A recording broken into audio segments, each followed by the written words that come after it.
నారా చంద్రబాబు నాయుడు గారి నాయకత్వం.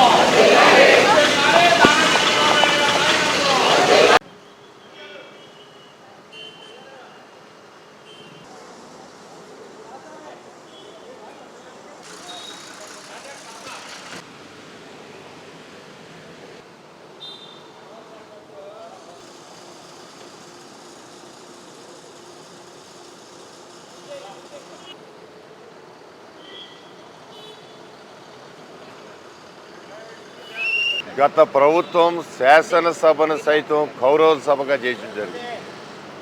మనం పురాణాలు చూసాం, సినిమాల్లో చూసాం, పురాణాలను కూడా చదవటం జరిగింది. కౌరవులు పాండవుల మధ్య జరిగిన యుద్ధం, ఆ కురుక్షేత్రం ఏ విధంగా జరిగిందో అలాంటి దాన్ని తలపించే విధంగా లేదా ఇంకా మరిపించే విధంగా మొన్న ఎన్నికలు జరగడం జరిగింది. ఆ రోజు నారా చంద్రబాబు నాయుడు గారిని పరాభించిన తీరు శాసనసభలో, వారి సతీమణిని సైతం కూడా అనరాని మాటలన్న తీరు, ఆ రోజున స్పందించిన నారా చంద్రబాబు నాయుడు గారు ఏదైతే చెప్పారో ఈ కౌరవ సభని గౌరవ సభగా మార్చి మాత్రమే మరలా శాసనసభలోకి వస్తానని ప్రతిజ్ఞ చేశారు. ఆ రోజు మేమందరం కూడా శాసనసభ్యులుగా ఉండి ఆయన పక్కన ఆయన ప్రతిజ్ఞని కళ్ళతో చూడటం జరిగింది.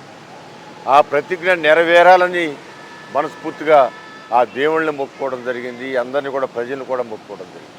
కానీ నారా చంద్రబాబు నాయుడు గారి యొక్క సంకల్పంతో ఆయన ఎండనక వాననక ఆఖరికి జైల్లోకి వెళ్ళడానికి కూడా సిద్ధమై 53 రోజుల పాటు జైల్లో గడిపి ఏమాత్రం ధైర్యం కోల్పోకుండా ఆయన అనేకమైన మాటలన్నా, కుటుంబాన్ని నానాహీనంగా మాట్లాడినా ధైర్యం కోల్పోండి ఈ రాష్ట్రం కోసం, రాష్ట్ర ప్రజల కోసం ఆయన పోరాడిన తీరు కురుక్షేత్రంలో అర్జునుడు కాదు, కృష్ణుడు కాదు, వాళ్ళెవరూ కూడా సరిపోని విధంగా పోరాడిన తీరుని మనందరం కూడా గుర్తించాల్సిన అవసరం. ఇవాళ ఈ రాష్ట్రాన్ని కాపాడటానికి మండు టెండలో రోజుకు 5 సభలలో ప్రసంగించడం అంటే అది మానవుడి వల్ల కాదు, అది కేవలం ఆ దైవ బలం కలిగిన వ్యక్తుల వల్లనే సాధ్యం. అది నారా చంద్రబాబు నాయుడు గారి వల్ల సాధ్యమైంది.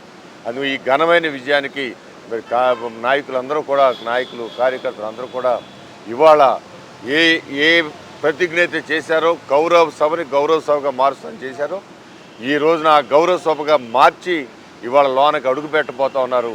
ఆ సమయంలో ఆ దేవుడు ఇచ్చిన బలం, ఆ దైవ బలం కలిగిన ఆయనకి మరింత మేలు జరగాలి, మరింత బలం పెరగాలని చెప్పి అందరూ కూడా ద్వారకా తిరుమల బస్సుల మీద వెళ్తూ ఆ దేవుని సందేశం వెళ్తున్న సందర్భంలో అందరూ కూడా నేను శుభాకాంక్షలు. ఈ రోజున మన నాయకుడి యొక్క ప్రతిజ్ఞ నెరవేరిన సందర్భంలో ఆ ఉత్సాహాన్ని, ఆ ఆనందాన్ని, దాన్ని మాటలతో చెప్పలేం.